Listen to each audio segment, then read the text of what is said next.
Hello, Jean-Michel. Good morning, Good Daniel. morning. Good morning to you, Jai Shimataji, and Yes, Natalie. hello and Jai Shimataji to everybody who listened to us. And we thank you very much for that and for your comments. Today, we are Jean-Michel Huet. I hope I pronounce correctly. And Daniel Boston. That's a touching moment for me talking with Jean-Michel after so many years. I won't, uh, I won't lie to you, the people who are looking at us, that we are talking a little bit before. So the first emotion of starting talking again after so many years was consumed, but still have a little bit of emotion talking with Jean-Michel after 35, no, 35, 34. 43.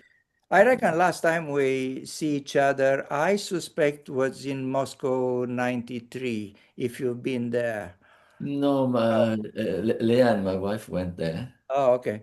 I was not. So, okay, it's fair to say that last time when we see each other was in 1990, so 35 years ago, That's right.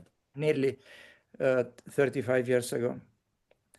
Jean-Michel was one of the French Sahaja Yogi. We call it with a little bit of humor the French invasion to our country, helping us to spread Sahaja Yoga, helping us to establish in Sahaja Yoga, teaching us a lot of things about Sahaja Yoga. So they were very important for us, not only as people who give us information, but the people who set a standard of Sahaj life, Sahaj cultures. They were living proof of Sahaj culture.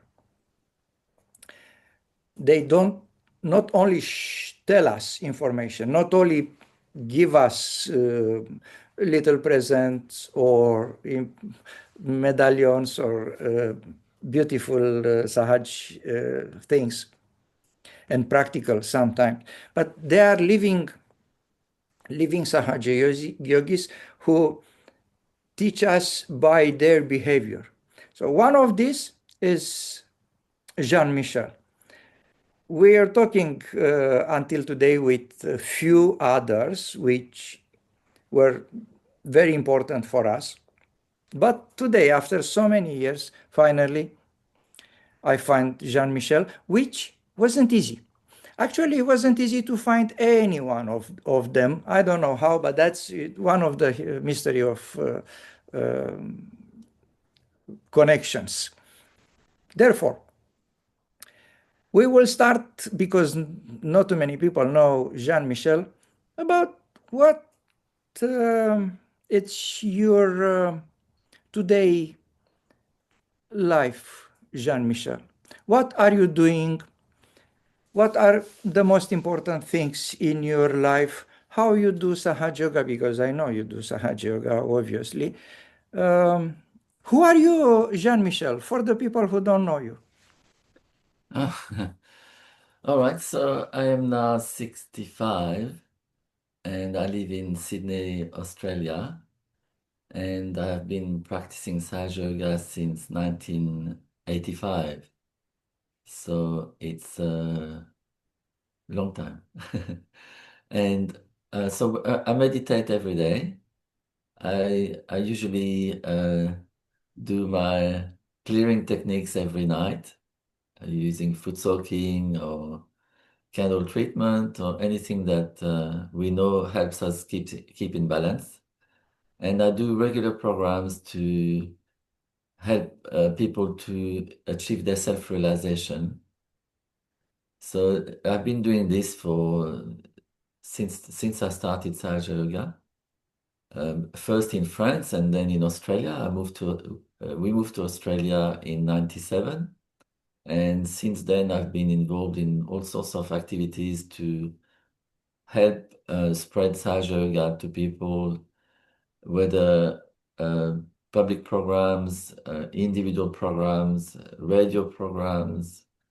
And since COVID, we have been doing online programs.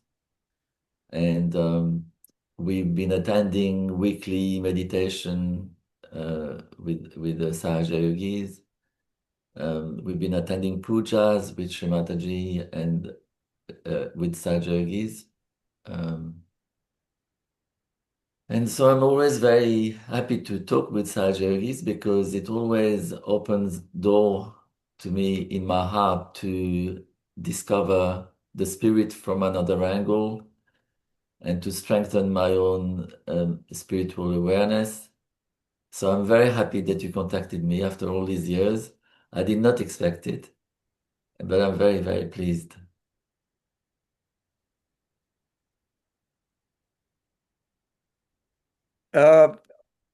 I'm the same. So for me, meeting with you and with others have obviously two directions. One of the recollections. And I believe the people who are watching this YouTube channel realizing by now that we trying not only to make to tell the stories of this history of Sahaja Yoga, but to tell to remember our emotion, to remember how we see those events, because we talk over and over with everybody about the same events. So 1990, it's very well covered by now. So we know exactly what's happened in that year. But on the other hand, every recollection have its own importance and is different than others. So that's one direction.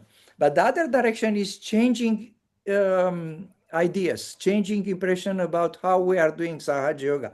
Sometimes it's a little bit embarrassing to ask someone, how are you doing Sahaja Yoga? Or it looks like an intrusion in someone domestic way of living, including Sahaja Yoga. And I'm not always easy to ask that question, but sometimes I'm asking, what are you doing? How you do the meditation? How many times you are doing things and stuff? So that's the second direction you touch it, Okay. which Do you mind if I yeah, yeah, turn the I want blind to say down that a little bit? it's beautiful, but not very practical. Is it better? No, Is it better? no, No. No. No? no. Oh, wow. Yes. Okay. Okay. Ah, I Now, see. now it's better. Okay. Was beautiful. Was very serene. Was like yeah. Okay. Yes. Yeah. Was like Renaissance painting with light to come, but the visibility was not good. That's okay now. So. Please continue, Jean-Michel. Sorry to interrupt you. So see the when I received my realization, um, I straight away I felt the silence. That's what kept me coming back to meditate is the silence that I achieved on the first day of my realization. And this was a big change in my life. So I had to explore it. I had to find out what was behind it. So I was lucky to be in a collective in south of France who supported me. And I was able to get to understand how meditation works and what the advantages of meditating. And then connected to Sri Mataji. Because in the beginning, in the West, we don't have much spiritual culture, actually. So it was, all this was quite new to me. I was seeking without really knowing exactly what I was looking for. And when I came to knowledge of Sahaja Yoga, uh, it was a new world opening to me. So in my childhood, I was inspired by three personalities. One was Michelangelo, one was Leonardo da Vinci, and the other one was Walt Disney. And I was completely inspired by these three people because of the joy that they were creating in their art. So I was drawing a lot. I was interested in art, and that's what kept me that's how I survived when in my childhood because I was very shy and all sorts of different difficulties in the family and so on. But what kept me going was the art because of this joy that it was giving me and the inspiration from these people. So I discovered later that these three personalities are what we call realized souls. And realized souls means that they had this connection with the divine inside themselves. That's why they were able to create art that gives so much joy to people.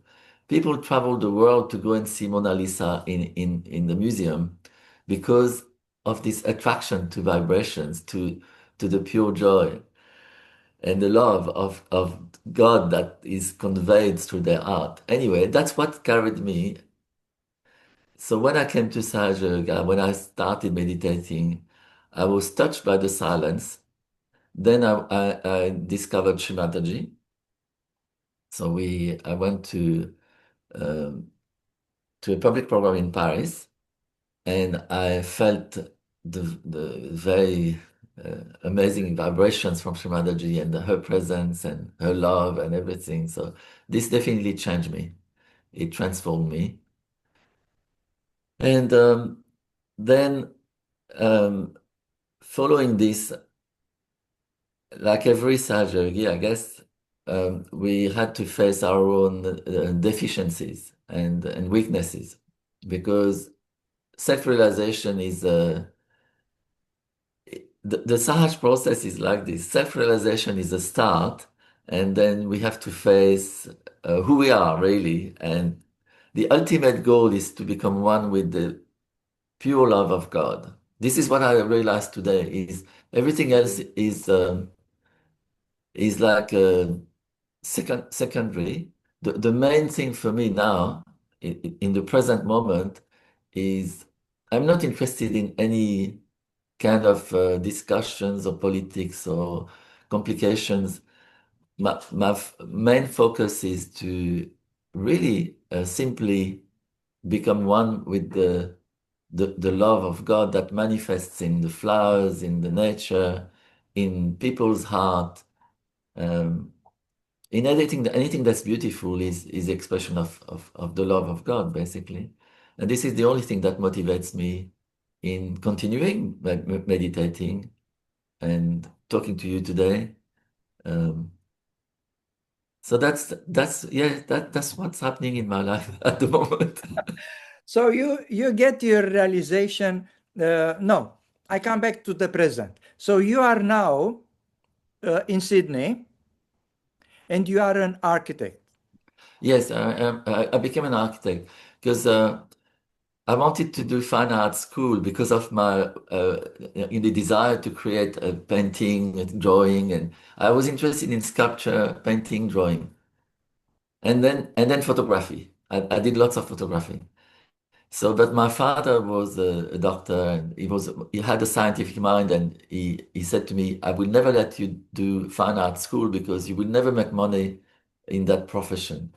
He was very firm on that.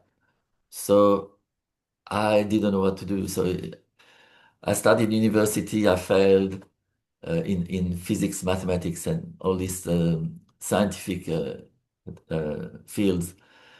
And then I met a friend of mine who was studying architecture. And when I saw what he was studying, what he was doing, I thought, well, I'll try that.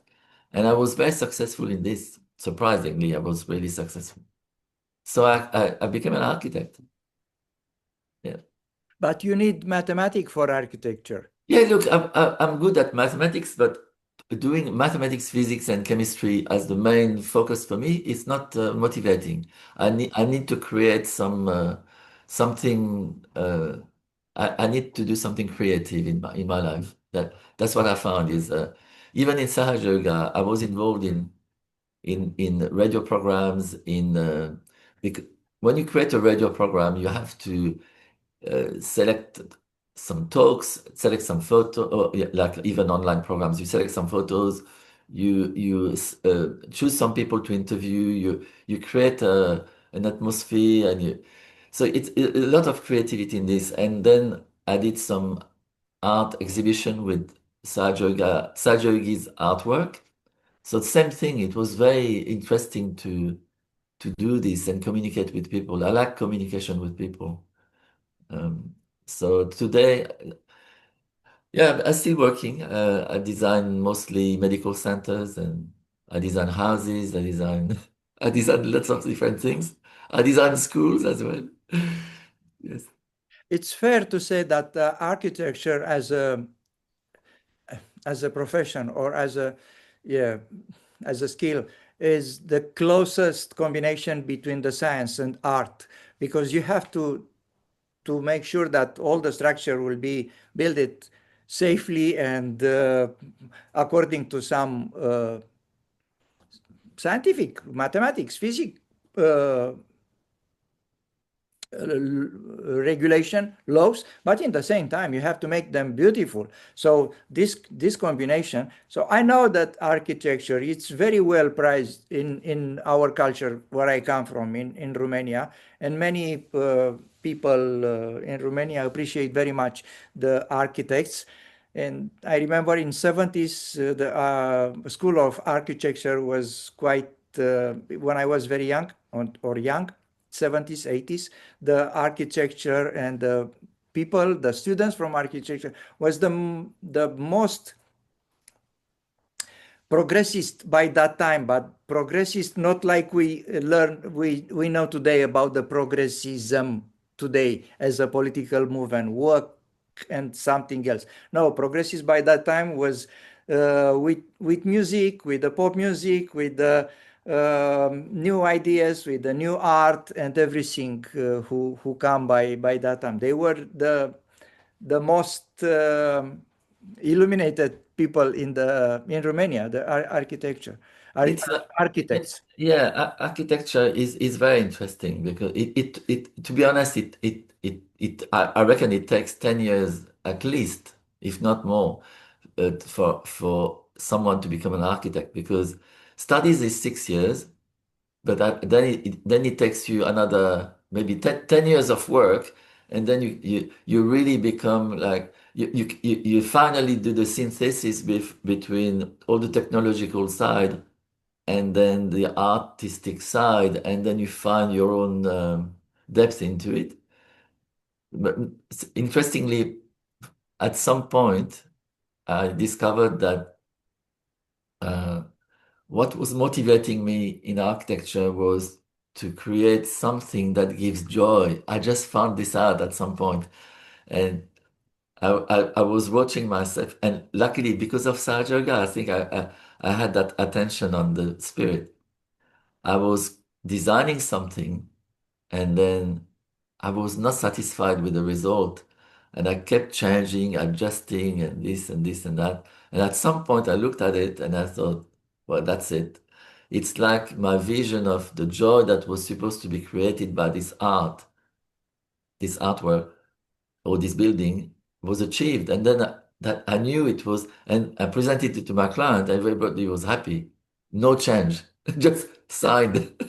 So this taught me a lot. And uh, I have to say something about a very important experience I had uh, in the 90s. I was on India tour, and I was invited by Shri to stay in her house in Pratishthan for a few days.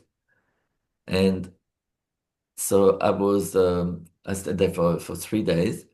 So I took lots of photos which I should share. But what was interesting is that because I was staying there for a few days, I was able to visit everything in the building. I looked at every room everywhere. Shimadaji let me visit everything. And I was looking at the architecture of the building, and I was not really it's not that I didn't like it, but I was not really clicking to it. And I was wondering how come you look at Shemataji's creation and you don't have that emotion that. And then I was introspecting on it. I was meditating on this. And I realized that if you look at Pratishthan, the way it is designed and the way it is built, it has no reference to any specific Style. style as such. Shemataji created this building like spontaneously, and it gives joy, but it doesn't stick to any classical architecture. You cannot give it a specific label. So it challenged me because of my education as an architect. And then at some point it went deep inside myself, and I realized I felt the joy from what it is. And then it helped me actually evolve myself uh, in my own field of architecture.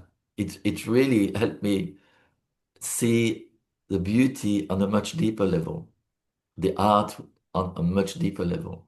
Not being contained in styles. And with conditionings of education, of history, all of these things. Because at the end of the day, if you look at any painter, any musician, anyone that creates art, if you are one with your spirit, the source of creation is in our spirit. It's God Almighty. So if we can tune in with this, there's no question whether we. So we have to have a practice. We have to use the techniques, like Shomalaji explained. If you want to become a good musician, you have to know how to play the sitar. You have to practice every day your scales. You have to understand the instrument. You have to understand and feel all the how each note will impact on your emotions and how you relate to the music. All of this has to be learned. But once you have learned that,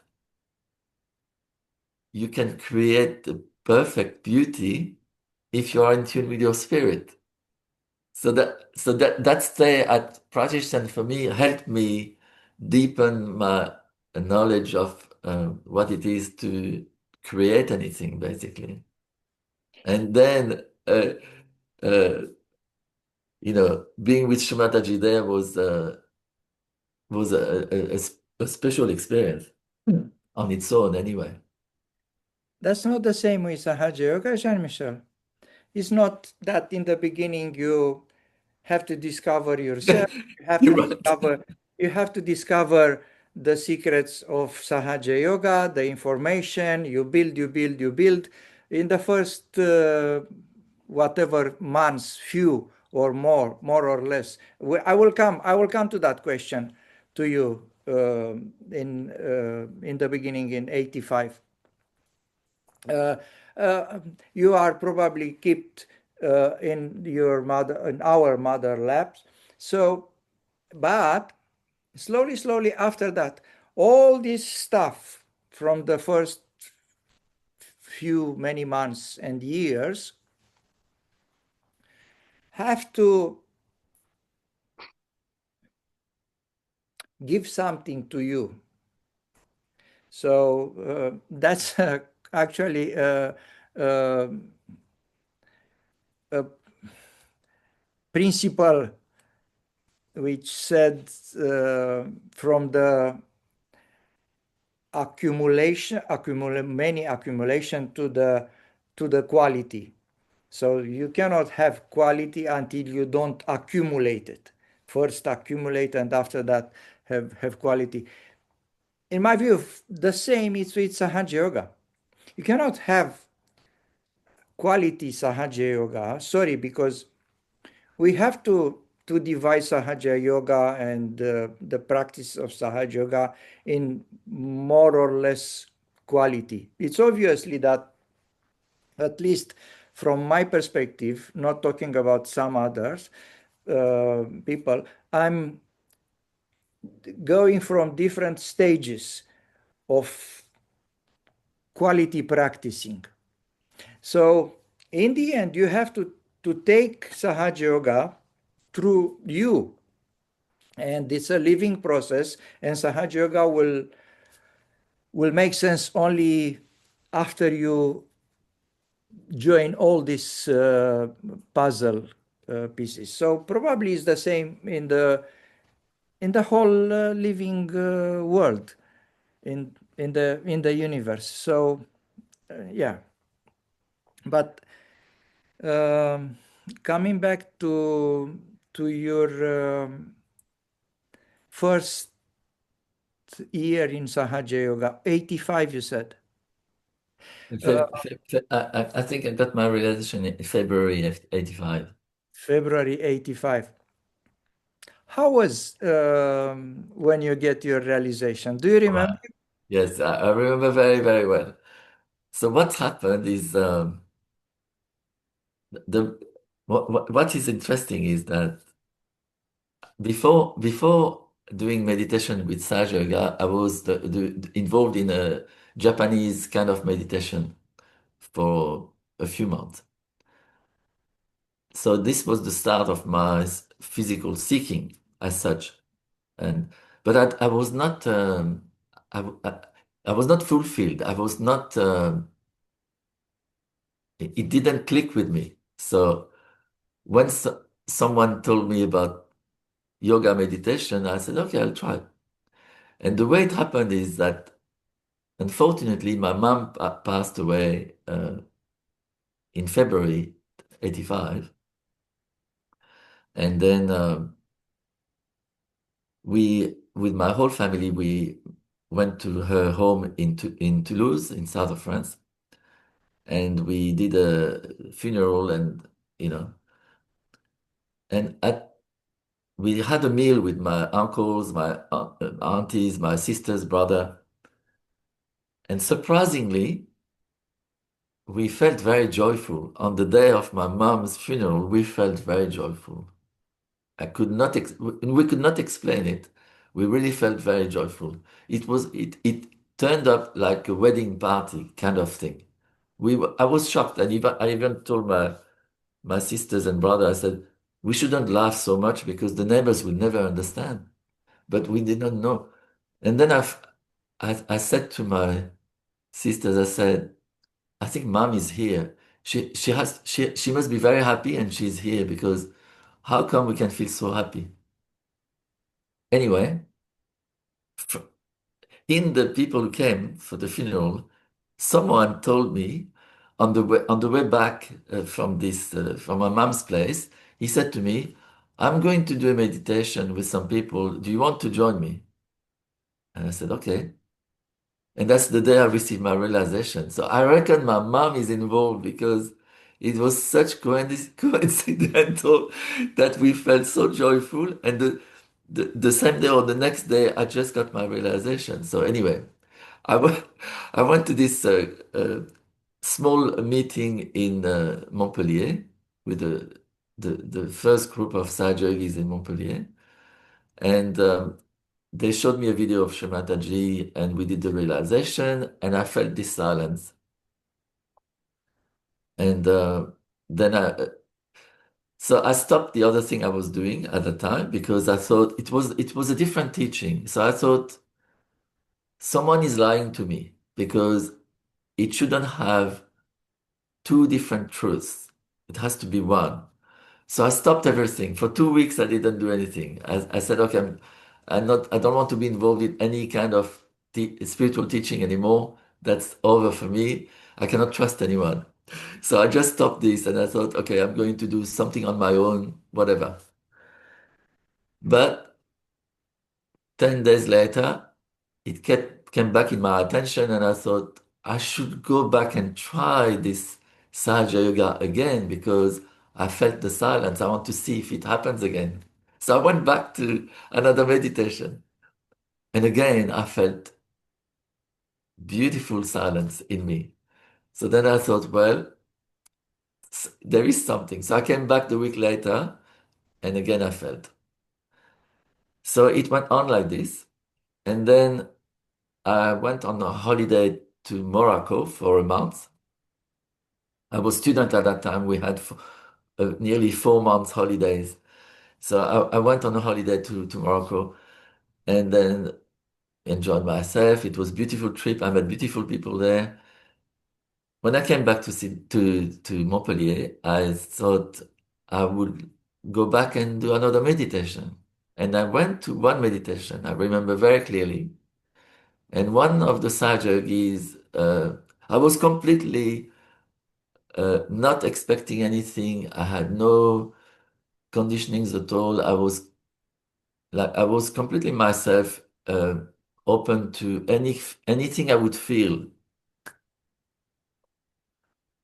So we did this meditation, and one of the Sahaja Yogis called no, is called Kabir, Ronan. Um, he said to me, "Just sit down and relax. I'm going to give you some vibrations. Just don't do anything." So I was sitting like this, and definitely felt the cool in my hands, the silence in my head, and I felt my attention going deep inside me. It just went deeper and deeper and deeper and deeper and deeper. And at some point, I just felt my awareness, my attention touch the tip of my roots. I just knew. And at that moment, I knew this was the truth. I just knew it was exactly the truth. And I can say from that day, I became a Sahaja Yogi because before that, I had doubts coming and going. But after that meditation,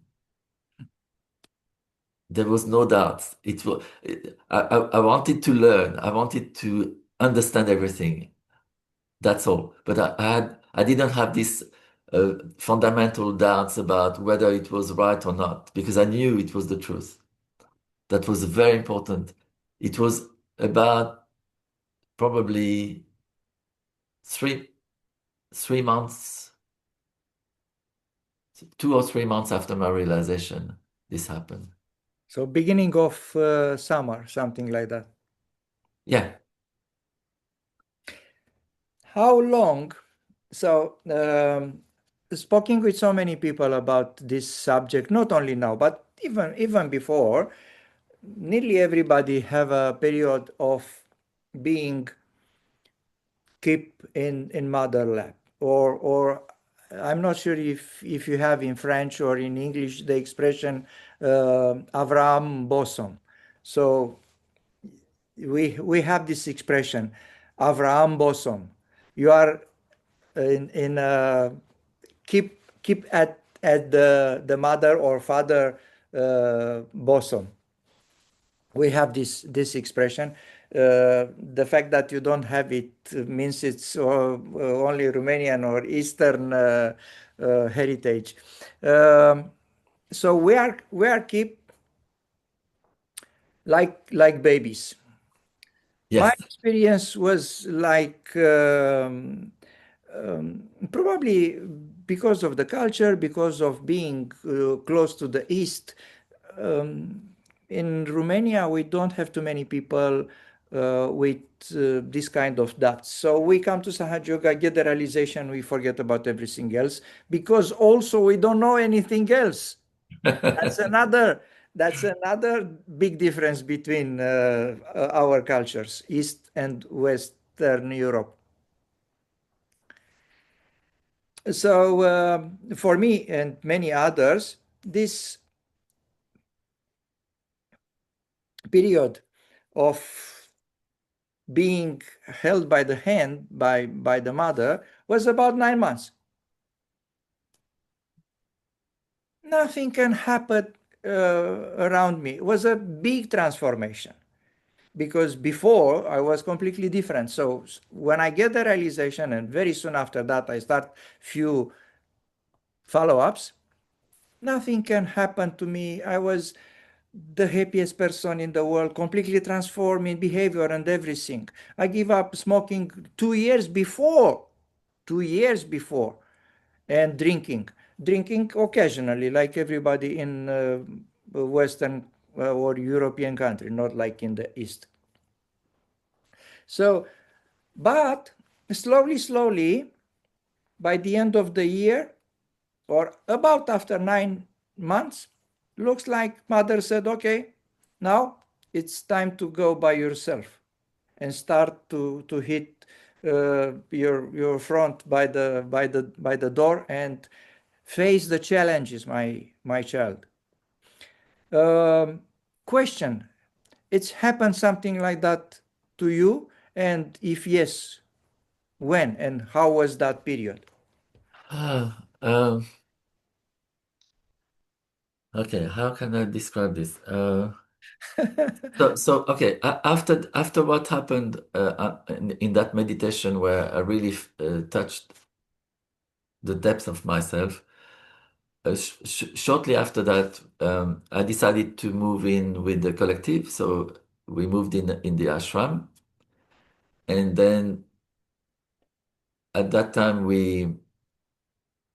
so when I met these Sahaja Yogis, they already had a small ashram in a small house, and then at the moment I decided to join them, other people were just came to Sahaja Yoga at that time, and we all decided to move in together. So we looked for a bigger place, and then we found this amazing house, which was called it's Shimataji already planned this for us because it was incredible the way it happened. The house we found, the name of the house is Eden, paradise. So that's the first thing. It was a beautiful, like traditional square house, classical style, um, in the countryside, in a small village near Montpellier. With a patio? Was Roman style or? No, it was like the big French houses, like a cube, Oh, okay. very classic. Not with the central yard in the No, no, middle, no, like the Roman houses. no, no, not like that. I But love I love those houses. yes, inside the house, in the main living room, you will not believe this. In the main so the name of there was a name written on the house near the entry called Eden. First thing, you come in the house, you go to the living room, and there is a mosaic on the floor. And the mosaic is what? Is a four-petal red flower with a big circle in the middle, red. It's like it's like a Muladhara chakra in mosaic in the living room. So we were, wow, that's so auspicious. And then you go through the house and you go outside the back. So it was a big property with pine trees.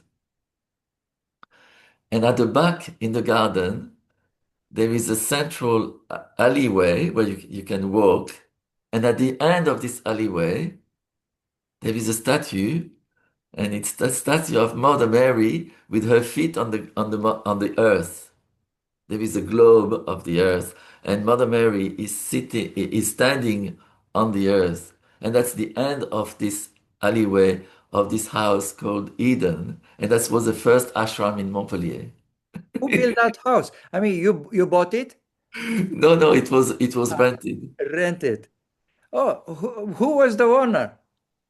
I don't remember, but it was very auspicious for us to live there. So Because you have to be uh, someone interested in this kind of stuff to build something like that with all the small details. It's not yes, we don't know accidental. the history, but I reckon Shrimataji knew that Sahaja Yoga would come here to have all these things prepared Yeah. for the yogis to move in and live there. It was quite incredible. Do you remember the people who were many people there with you, many Sahaja Yogi, old and new? Yeah, yeah, I knew exactly who they are, and We most of know, them, we most know of them, some of them. yes, most of them are still in Sahaja Yoga. Okay, no, we know from Romania some of them that are Yes, yes. okay. Marie-Pierre, Marie. Yes, Uh, I don't know if you met. I don't think you met other people from this house. Only Marie. Meenakshi wasn't there. Meenakshi was in northwest of France Yeah. in Brittany. Okay. I knew Meenakshi. I know I knew Marie Pierre was from Montpellier, but I didn't know she lived in the ashram. Yes, yes, she did. Okay. So what was the question before? I forgot. How long you live in that paradise, in that Uh, I Eden, in the house or in the spiritual paradise? yeah no no in the house I think I stayed 5 years. We lived 5 years together, and I learned everything from this living in ashram. I learned how to uh, contribute to the collective. I learned how to eat properly. I learned how to meditate. I learned we were all like a collective doing programs together, meditating together, shubiting together, going to pujas with Shrimataji together. So it was an amazing time for us. I learned everything that I know today. All the basics of Sahaja I learned there. That's the same with us. All the basic we learn in the first few months or 9 months or so, maybe a year, less than a year in the beginning. Everything we know, or 90% of we know from it. After that, we go deeper and deeper, but the basic was there. So we all had different weaknesses and challenges, and it was tough. It was not easy because uh, I mean, in my case, I had lots of deficiencies, and yeah, you had to face your issues. Like you cannot leave things behind.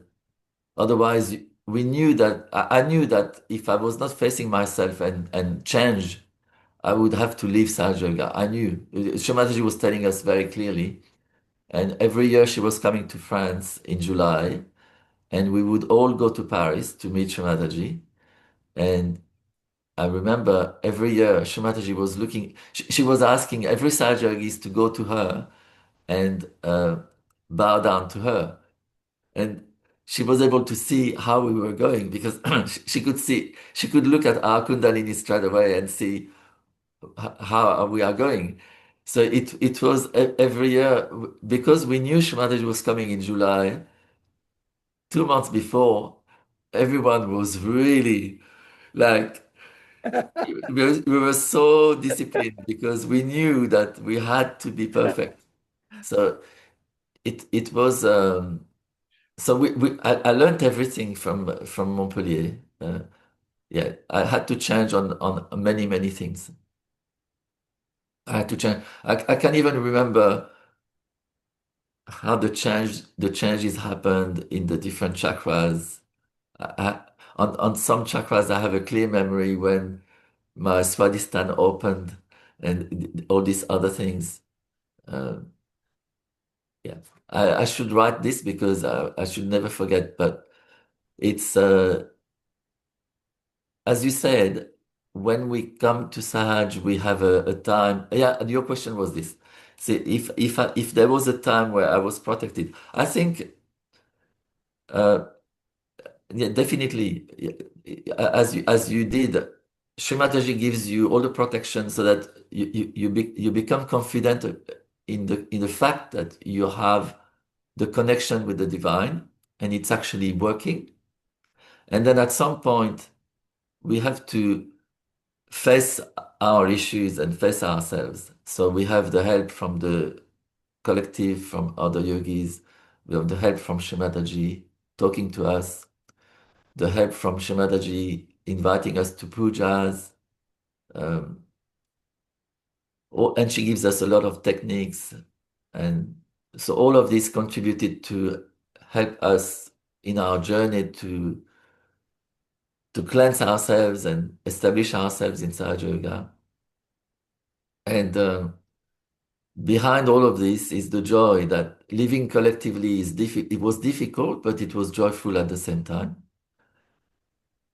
And Shemataji was giving pujas in Europe every month. So personally, I went to not all, but most of the pujas, like in Switzerland, Germany, Italy, Spain, Portugal, France, obviously, England. And then we went to India. And in 1990, 89, the wall of Berlin fell, and then the Eastern countries opened to the world, and Shemataji went there. And then she told us, you should go and help the countries to establish Sahaja Yoga. And that's when we decided to go, because it was natural for us to help, to give what we had received.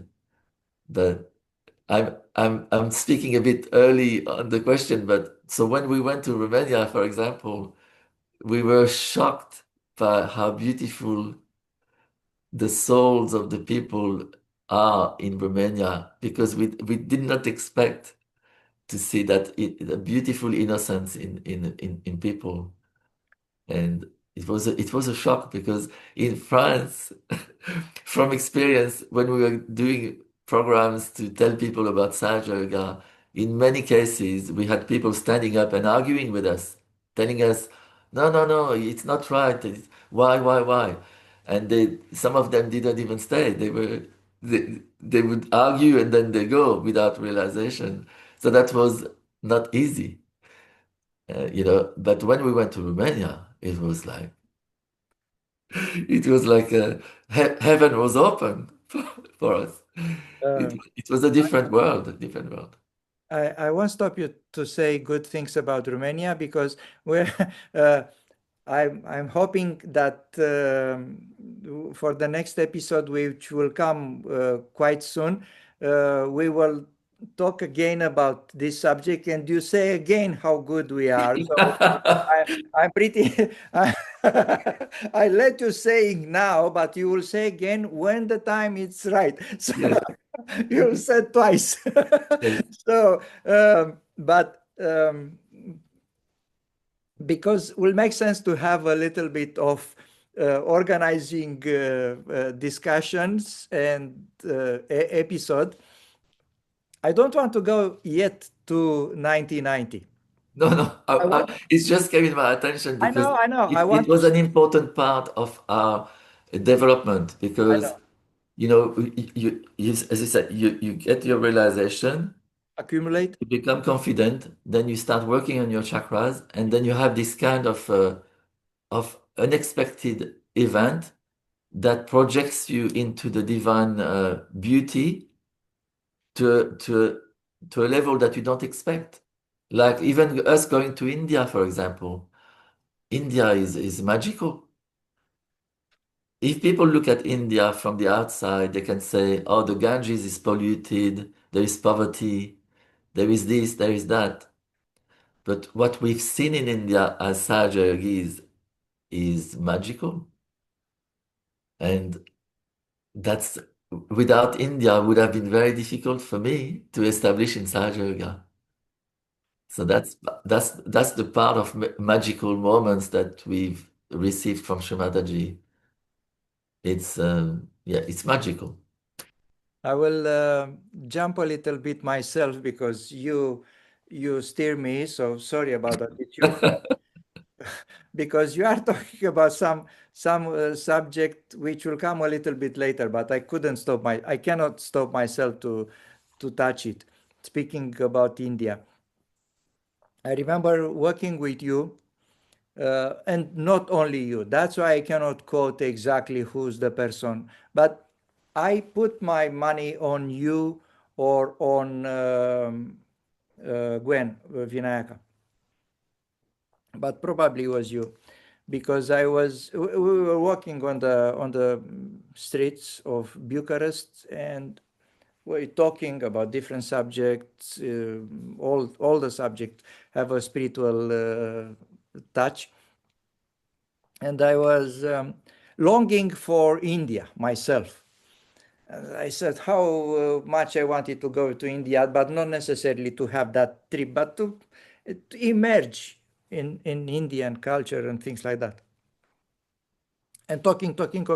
And I remember probably you said, my friend, this is India. Here it's India. Yeah, I think it's me because I was about to say the moment we drove into Bucharest, into Romania, we looked at the landscape and we all felt it looks like India. It feels like India. Like the even the fragrance. Yeah, I'm sure it is me because that's exactly how I felt in Romania. And because I'm bringing that subject, um, you guys also not only support us, like I said in the beginning, spiritually, but also at a human level, which make the things even more deeper.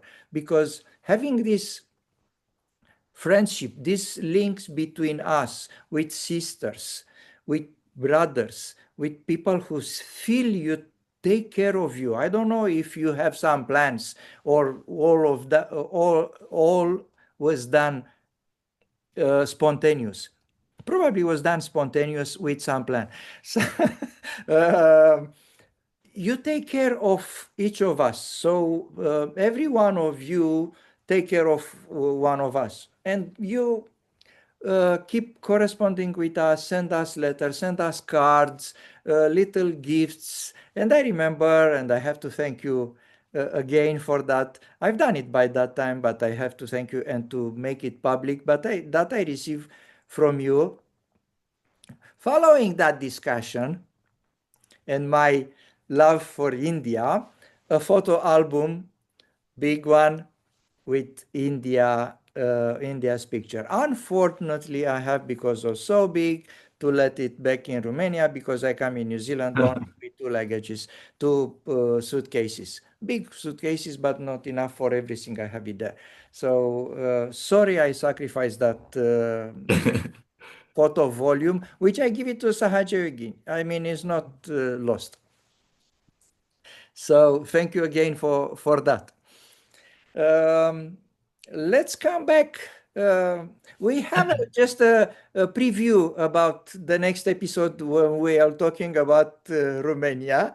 But in the meantime, let's exhaust the few things if you want to talk about what's happened in the next years until 1990 with if you remember whatever so whatever you want to explore in the next All minute. right. So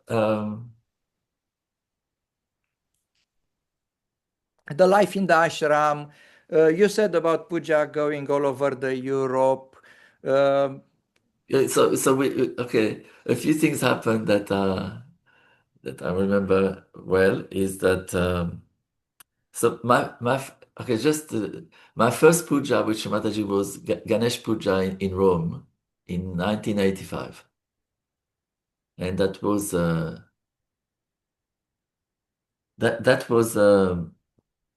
interesting for me because the Italian Saja Yogis have a very open heart and very devoted to Shumataji.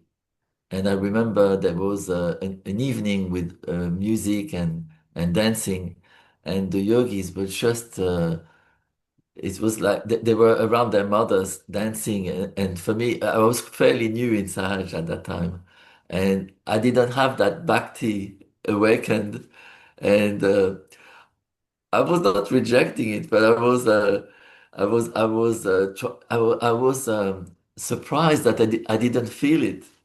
So that was a big step for me because the puja was really, really deep and it helped me a lot. And I discovered that there is another dimension in Sahaja Yoga, which is the bhakti, where your heart opens and connects to the Divine Mother. So I recognized Sri Mataji, but I didn't have that feeling which developed later in my evolution. And the other thing that happened is in south of France, one of us, Kabi, he was called Kabi by Sri Mataji. He decided he proposed that we sing bhajans. At that time, Sri Mataji was starting Nirmal Sangit Sarita, and the Europeans were learning the bhajans in Sanskrit. So we started learning Namostute. That was our first bhajan. And then we had a group. I was playing percussions, and then we had a harmonium player, we had a guitar player, lady singers, men singers, and with this we started a music group, and we were playing in you know uh, in programs, even in restaurants, and we're trying to share Sahaja Yoga with people. So that was a very, very, very good thing that we did. And I have in relation to this, I have a memory is that I was in India on the India tour in 1986. And in that India tour, a few things happened. One of the things that happened is it was in Nasik. I was in the shop trying to buy some souvenirs and different things. And I saw this big brass manjira, the bells, Indian bells. And I thought, wow, that's beautiful art. It's like really handmade, and I liked I liked the percussion thing. So I just bought two sets of bells, and I had with me, and then so that was in Nasik in the beginning of the tour, and then later on we went to Ganapati Pule, which is around Christmas time. And then I had these bells with me. It was an evening with Shimadaji where there was going to be performances and things. And then I had these bells in my pocket. And then Shimadaji looks at me, and then she calls me. She asked me to come. So I had met Shimadaji in Paris before, like everybody else, when we were bowing at her feet and you know. But I never had a kind of direct relationship with Shimadaji. Well, so I was not sure. I was turning around to see if it was me that Shimadaji was calling, and she said, "Yes, please come." So I came, and then she said to me, "Play," because she knew I had some bells with me, and she said to me, "Play," because there were some musicians. Mhm. I forgot if it was Nirmal Sangit Sarita or some other musicians. With On, Baba. yeah, Baba with Baba Mama. So she asked me to play. So I was following the bhajans, and I was sitting next to Shamadaji's feet, and I've never played before. So I was just ding ding ding, trying to do the Rhythm. yes. And after a few minutes, she said to me, "You can go back." So I went sitting back, and then funnily enough, when I came back to France, that's at that time we started this Bajan group, and naturally I took on the bells play. So I was the bell player in the group. So that was a nice memory. And Point- actually, sorry, Appointed by Shimataji months before. it's just happened like this, yes. And then the other thing that happened on the same tour, which is very important for me as well. So at that time, Sri Mataji was starting to build Pratishthan property, the building. So she said to us, I am going to show you the land. So all the yogis traveled by bus to Pratishthan and we just visited the place. And the person who was guiding the visit was Arun Girl, who was the architect in charge of planning the project. So we visited Pratishthan at the very beginning where they had not started building, they were digging foundations. You have pictures from that time? Yeah, I had, but I have more than these pictures. It's like what happened is on that tour, which was interesting, is that before we went to Pratishthan, what happened is that when you go on India tour, especially at the early time of India tour, we would all eat. The men would eat next to each other in line, and the ladies would eat separately. That was how it was in India at that time. So we would all the men would sit next to each other and eat, served by Indian ladies beautifully. And many times we eat on a banana leaf. They will serve food. And I found myself sitting to a nice man, and then we have a chat. And he said to me, I asked him, he asked me what I'm doing. I said, I'm studying architecture. And I asked him, what are you doing? Oh, I'm an architect. And I was sitting next to the architect who was taking care of the Pratishthan project. And along this tour, I ended up sitting many times next to people doing the same as what I was doing, architecture. It's just, we can call it coincidence, but so this happened.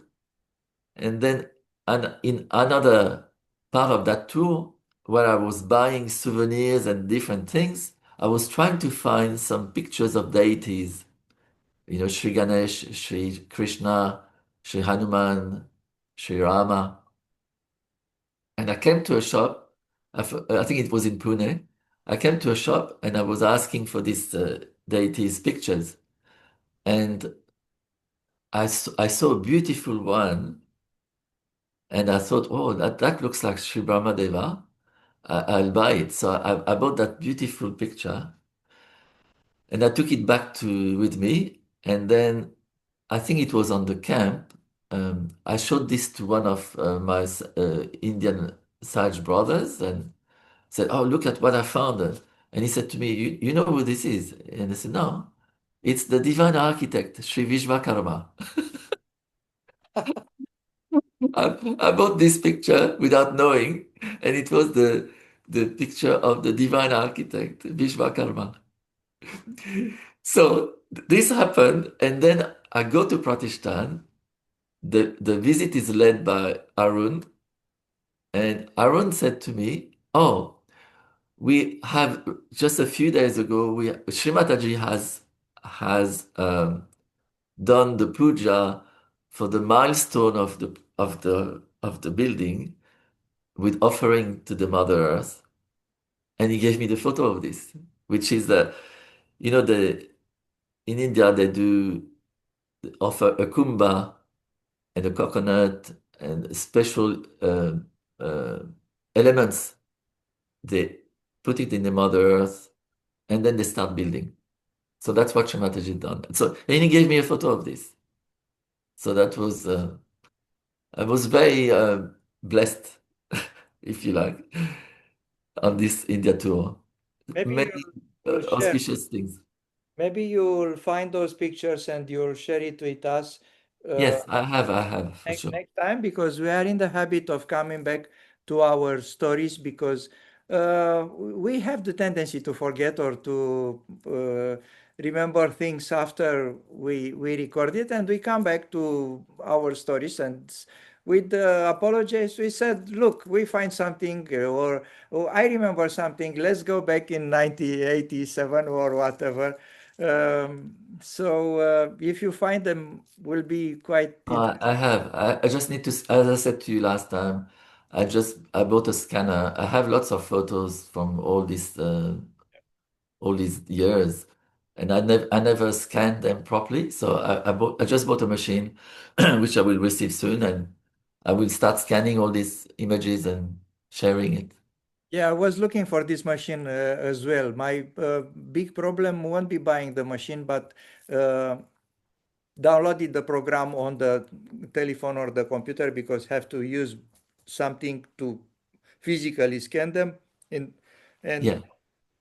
I'm not sure if I can do it properly. Uh, Wait, because I have some films, but lucky majority of film that I have it are already on the hard or on the paper or on the DVD. Um, so because I want to, I know we will never exhaust the subject. Always come memories and memories. So if you feel that we finish with that 1985 1990 period, if you have something else to add. There are many. I mean, every day is a new day, and everything. Many things happened every day. So, if I think of the past, I can remember lots of many things. But let's move on to, and we can discuss. We go back and forth a bit. That's okay. One, first one, why you don't write them? And secondly, I promise that you remember something from the past. I mean, from the 1998, from 1985 to 1990, we will come back no matter where we are. Plus, we are going on 1990, which um from your perspective, probably, I mean, not probably, it's very short comparing with all your life in Sahaja Yoga, but because that's my main purpose to squeeze all the memories from the people who's been there in that year. And not only because some people come back later as well. But we will talk after and the period after that if you want it. And I'm really interested to know your stories after 1990, what's happened, and after that you have beautiful story with your marriage, and after that moving in Australia. So I believe we can wrap it up for the moment, this episode. And I thank you very much for all the beautiful stories you tell us and all the insight you allowed us to know. With the promise that we'll come back very soon with the next episode, which definitely will be 1990 Romania. So the history of Sahaja Yoga in Romania is still to come. Thank you very much, Jean-Michel. Jai Shri Mataji. Okay, Shivaji, thank you so Bye much. bye, everybody. Jai Shri Mataji.